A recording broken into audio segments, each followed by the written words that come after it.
Que ferais-tu pour atteindre tous tes objectifs dans les 6 prochains mois? Salut, c'est Paul, je suis ravi de te retrouver dans cette nouvelle vidéo où je vais te donner les 5 secrets communs aux plus grands talents qui leur ont permis d'atteindre tous leurs objectifs de vie. Et tu vas voir qu'ils ne sont pas surhumains, ils ont simplement appris à suivre des règles qui leur ont permis de casser les barrières qui empêchent de réussir.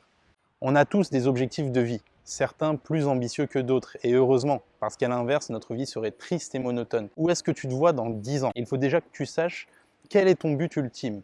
Ensuite, la deuxième question à te poser, c'est pourquoi est-ce que tu n'y arriverais pas en 6 mois? Est-ce que c'est impossible? Est-ce que ça deviendrait impossible si ta vie en dépendait? Avant de répondre à ces questions, je te laisse t'abonner à ma chaîne afin d'agrandir notre communauté et pouvoir partager et aider un maximum de personnes à se dépasser au quotidien. Donc la première chose à savoir, c'est de s'ouvrir l'esprit et d'arrêter avec le mot impossible. Est-ce que Steve Jobs aurait révolutionné le monde du téléphone s'il se disait que c'était impossible? Est-ce que Mark Zuckerberg aurait révolutionné le monde social s'il s'était dit que c'était impossible? Ce mot vient du système dans lequel on vit. On a grandi en entendant des mots comme impossible, essayer, ce qui a formaté notre cerveau dès notre plus jeune âge. Donc il faut que tu cherches à recréer des règles intérieures afin que tu puisses voir que tu peux tout réaliser, vivre la vie que tu as toujours voulu et surtout être heureux. Donc voici quelques points communs à avoir et que tu dois mettre en place pour te rapprocher des plus grands talents de ce monde. Déjà, il faut que tu pratiques la méditation au quotidien. L'entraînement mental permet d'avoir un état de pleine conscience. Donc commence ta journée en travaillant ta concentration. Tu obtiendras de meilleurs résultats avec moins de stress et tu sauras faire face aux situations compliquées au moment voulu parce que tu auras travaillé ta concentration. Tu seras focus et tu ne seras plus là en train de transpirer quand un événement inattendu arrivera. Tu peux faire ça le matin, où tu veux, de préférence dans un endroit calme. Tout simplement en fermant les yeux, en prenant du recul sur tes pensées. Toute la journée, on est submergé par nos pensées et même d'après une étude qui a été réalisée par des neuroscientifiques, le cerveau humain produit 60 000 pensées par jour. Donc comment veux-tu être concentré si tu ne perds pas le temps de trier et de contrôler ces pensées? Donc prends le recul nécessaire en étant pendant quelques minutes chaque jour spectateur de tes pensées. Regarde ce qui se passe. Ça va t'aider à prendre les meilleures décisions dans la journée, mais également dans ta vie. Tu vas ignorer ce qui n'est pas pertinent et établir un plan, un ordre dans lequel tu vas dérouler ta journée.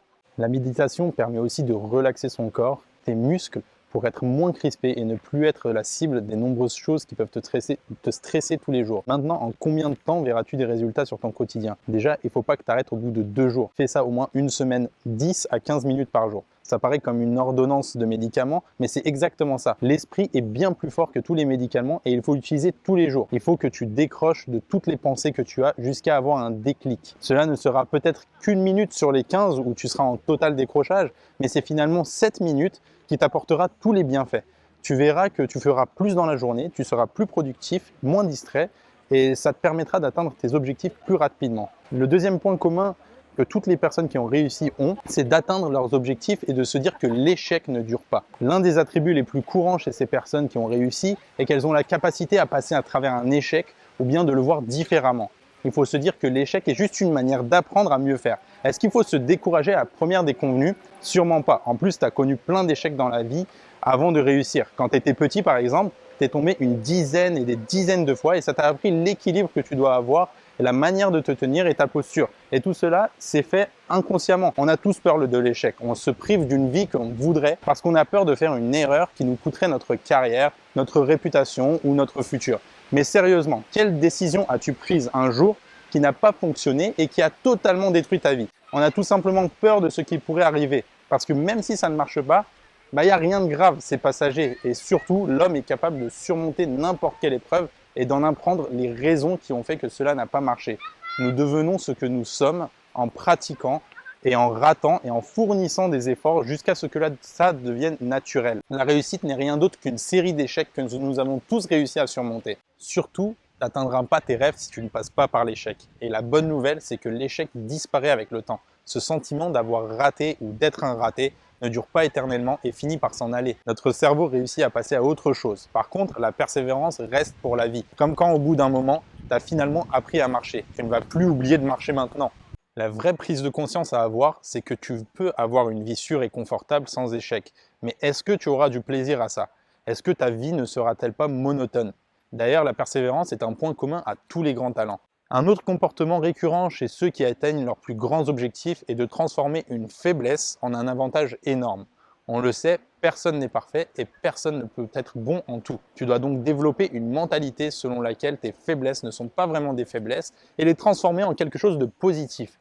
Avant de pouvoir les transformer, il faut que tu saches quelles sont tes réelles faiblesses. Souvent, elles sont inconscientes. Donc prends quelques minutes pour faire la liste et écris-les quelque part. Ensuite, la principale chose à savoir est d'avoir un état d'esprit positif où toutes tes faiblesses peuvent être transformées en points forts. Par exemple, je suis quelqu'un qui n'arrive pas à garder un projet sur le long terme. Depuis tout petit, au bout d'un moment, je m'ennuie de ce que je fais et je change. Donc mes parents m'ont par exemple inscrit à plusieurs sports différents quand j'étais petit parce qu'au bout d'une ou 2 années, j'en avais complètement marre. Donc comment j'ai pu créer un business si les projets à long terme sont mon point faible? J'ai simplement divisé les tâches en travaux plus petits et je varie ces différentes tâches. Du coup, j'ai pas l'impression de faire la même chose à chaque fois et surtout, le fait de diviser ces tâches les rend plus atteignables et les objectifs à réaliser ne deviennent pas insurmontables. Voilà quelques autres exemples qui peuvent te servir également. Si ta faiblesse est de te décourager vite parce que personne ne te connaît au départ sur ton blog ou ta chaîne YouTube, dis-toi justement qu'au départ, tu peux parler de plus de choses, être créatif et surtout t'entraîner. Tu vas pouvoir gagner de la confiance en toi dans la manière de tourner tes vidéos, d'écrire tes articles et de faire tes montages. Un autre exemple, si tu penses que tu es lent dans l'exécution des tâches, au lieu de te décourager, sois plus minutieux et attentionné et travaille sur des choses qualitatives plutôt que quantitatives. Tu comprends un peu l'idée, donc maintenant commence à transformer tes faiblesses en force. Enfin, le dernier point commun à tous ceux qui ont explosé leurs objectifs est d'avoir un mantra qui va t'aider à ta concentration. Un mantra, c'est tout simplement une formule qu'on se répète plusieurs fois et qui a un pouvoir spirituel. Tu peux avoir une phrase qui te parle, que tu adores ou qui t'inspire et qui va t'aider à te concentrer et à te motiver. Également, beaucoup de personnes écoutent en boucle une chanson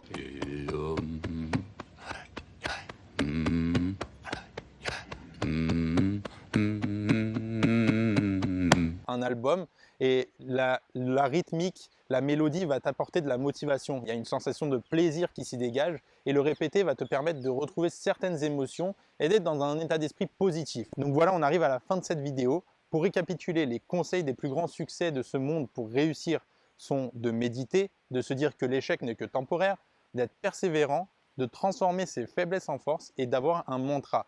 Quels sont tes vécus face à ces pratiques et peut-être également as-tu certains comportements qui t'aident à réaliser tes objectifs? Écris-les-moi en commentaire, ça me ferait plaisir de les lire et de voir également d'autres approches encourageantes. Je te dis à très vite, ciao!